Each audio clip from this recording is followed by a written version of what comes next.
আমি अमित शाह के जिज्ञासा करते चाই तुम तो बोले थे कि जितना विरोध करना है विरोध करो, हम लोग वक़फ़ अमेंडमेंट बिल पास कराएंगे। তুমি পাস করিয়েছো, এবার যদি মুসলমানরা বিরোধ করে সে ঠেলা সামলাতে পারবে তো? আমরা পরিষ্কার করে জানতে চাই, আন্দোলন প্রত্যেকটা গ্রাম থেকে শুরু হয়েছে, প্রতিটি এলাকা থেকে আন্দোলন শুরু হয়েছে, বিভিন্ন জেলায় আন্দোলন শুরু হয়েছে। 26শে এপ্রিল কলকাতার ঐতিহাসিক মহা ব্রিগেড সমাবেশ অনুষ্ঠিত হবে। তারপরে কিন্তু নেতাজি সুভাষচন্দ্র বসু বলেছিলেন দিল্লি চলো। যখন গোটা ভারতবর্ষের মুসলমানরা দিল্লির দিকে রওনা হবে, মোদি আপনাকে বলছি হাসিনার মতো করে কিন্তু আপনি দিল্লি ছেড়ে যেতে পারবেন না। আপনাকে কিন্তু দিল্লি ছেড়ে যেতে দেওয়া হবে না। কয়েকদিন আগে কেরলের বিমানবন্দর অবরোধ হয়েছিল। যদি মোদি বলেন যে আমি দেশ ছেড়ে বিদেশে চলে যাব, তাহলে কিন্তু বিমানবন্দরের পথটাও কিন্তু বাধ্য হয়ে আমাদের আটকাতে হবে, আপনাকে কিন্তু পালাতে দেওয়া হবে না। ভাই আমার, আমি একটা কথা আমার হিন্দু ভাইদের উদ্দেশ্যেও বলতে চাই, জেনে রাখবেন এই আন্দোলন আমার হিন্দু ভাইদের বিরুদ্ধে নয়। এই ভারতবর্ষ স্বাধীন করেছে হিন্দু মুসলমান শিখ ইসাই ঐক্যবদ্ধভাবে লড়াই আর সংগ্রামের মধ্য দিয়ে আমাদের ভিতরে সম্পর্কের ফাটল কেউ ধরাতে পারেনি।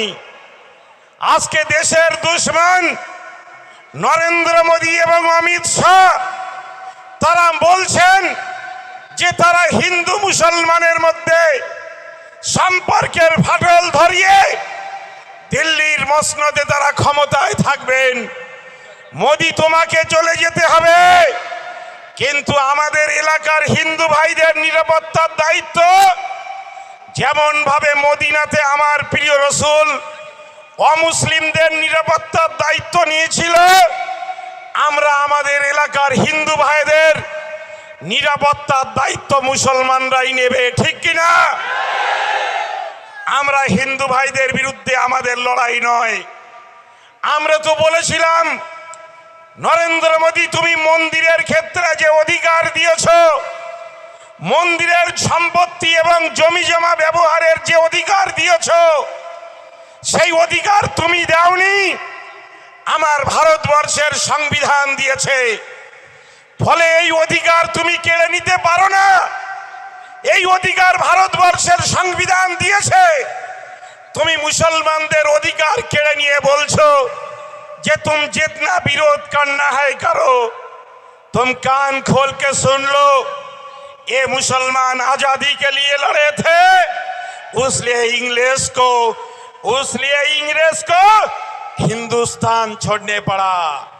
तुम उस टाइम तो मुनाफिक थे। तुम्हारे अटल बिहारी वाजपेयी বড় মুনাফিক এবং যিনি আত্মসমর্পণ করেছিলেন তাকে তোমরা নাম দিয়েছো বীর সাভারকর। যদি বিশ্বাসঘাতকতার নাম সাভার যদি বীর হয়ে থাকে, তাহলে তোমরা মোদিকে বীর বলো, আমরা নেতাজিকে বীর বলবো, তোমরা সাভারকরকে বীর বলো যে ইংরেজদের কাছে আত্মসমর্পণ করেছিল। আমরা মাওলানা আবুল কালাম আজাদকে বীর বলবো, কেননা তিনি ইংরেজদের কাছে আত্মসমর্পণ করেনি।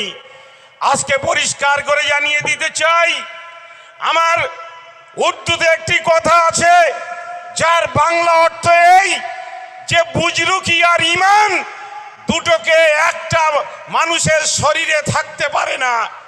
অর্থাৎ বুজরুকি শব্দের অর্থ হচ্ছে মুনাফিকি, বুজরুকি শব্দের অর্থ হচ্ছে বিশ্বাসঘাতকতা, বেঈমানি, কাপুরুষতা। অতএব মুসলমান হবে তার মধ্যে ঈমান থাকবে, আবার কাপুর শেষ হবে, এটা কখনো হয় না।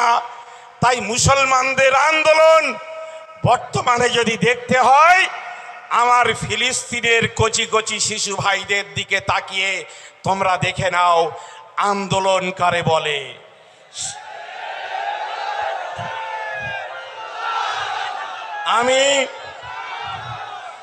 আমি জানি যে এখানে পুলিশের লোকেরা রেকর্ডিং করছে, সেন্ট্রাল পুলিশ বাহিনী তারাও রেকর্ডিং করছে, ভিডিও করছে। অমিত শাহরাও এই সভাগুলো তারা কিন্তু ঘরের মধ্যে, ঠান্ডা ঘরের মধ্যে বসে দেখছে। আর কিছু গদি মিডিয়া আছে যারা খেকি কুকুরের মতো করে স্টুডিওর মধ্যে বসে বসে ঘেউ ঘেউ করে। তারা ছবি তোলার জন্য অপেক্ষা করছে যে একটি টুপি মাথায় দেওয়া ছেলে কখন রাস্তায় টাওয়ার পোড়াবে। সেই ছবিটা নিয়ে তারা স্টুডিওতে বসে খেকি কুকুরের মতো ঘেউ ঘেউ করবে। আমি আপনাদের কাছে অনুরোধ করব, এই গদি মিডিয়াকে সেই সুযোগ আপনারা দেবেন না। আমাদের প্রিয় রসুলের আদর্শ, তিনি শান্তির দূত হিসাবে এই পৃথিবীতে এসেছেন। আমি দীর্ঘ বক্তব্য রাখবো না, এইটুকু আপনাদের বলবো, আপনারা সবাই জানেন পৃথিবীর সেরা শক্তি রাখে অ্যাটম বোমের মধ্যে। কি অস্ত্র? পারমাণবিক বোম। সেটি হচ্ছে পৃথিবীর মধ্যে সব থেকে, যুদ্ধের জন্য সব থেকে শক্তিশালী বোম।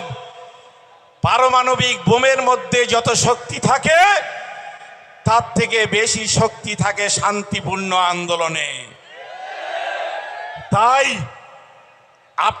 আমাদের দায়িত্ব হচ্ছে এই আন্দোলনকে শান্তিপূর্ণ নিয়ে যাওয়া। অনেকেই চাইবে আমাদেরকে মিসগাইড করে কোথাও একটা ফাঁদ পেতে দিয়ে, তারা চাইবে একটা অঘটন ঘটিয়ে দিয়ে কালকে এখানে কেন্দ্রীয় বাহিনী নামিয়ে দেবে।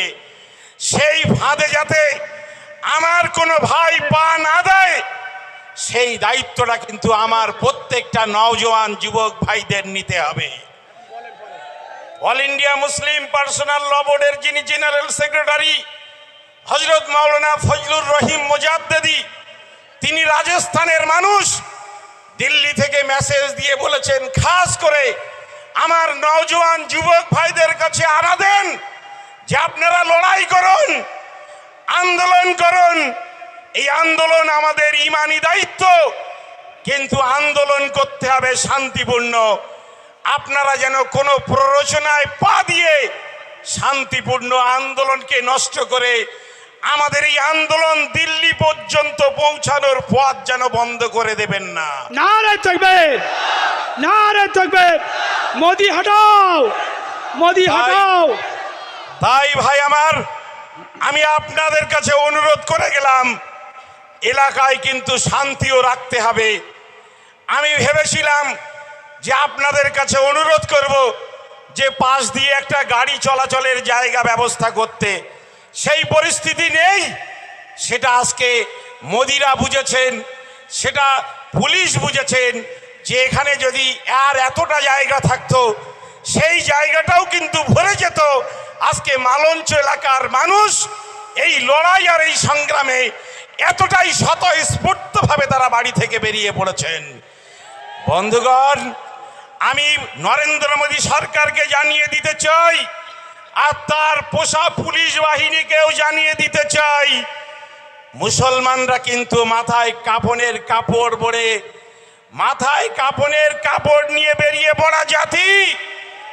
জেনে রাখবেন, এই কালা কানুন যদি প্রত্যাহার না হয়, তাহলে কিন্তু কাফনের কাপড় বেঁধে দিয়ে এই মানুষগুলো বাড়িতে ফেরার পরিবর্তে দিল্লির দিকে রওনা হবে। কোনো শক্তি নেই থামাতে পারবে, কোনো শক্তি নেই এই কাফেলায় কারওয়াকে কেউ থামাতে পারবে। তাই আপনারা অবিলম্বে এই কালা কানুনকে প্রত্যাহার করার ব্যবস্থা করুন। অবিলম্বে এই কালো আইন, যা মুসলমানদের ধর্ম পালনের স্বাধীনতাকে কেড়ে নিয়েছে, যে স্বাধীনতা ভারতবর্ষের সংবিধান দিয়ে পার্লামেন্টে তুমি 10টা ভোট বেছে নিয়ে মুসলমানদের সেই স্বাধীনতাকে কেড়ে নিতে পারো না। বন্ধুগণ, আন্দোলন চলবে, আজান হচ্ছে, আপনারা অপেক্ষা করুন, তারপরে বক্তারা বক্তব্য রাখবেন। আমার পরবর্তী আরও কয়েকটা কর্মসূচি আছে, আমি আপনাদের কাছ থেকে বিদায় নিচ্ছি। শুধু বলবো 26শে এপ্রিল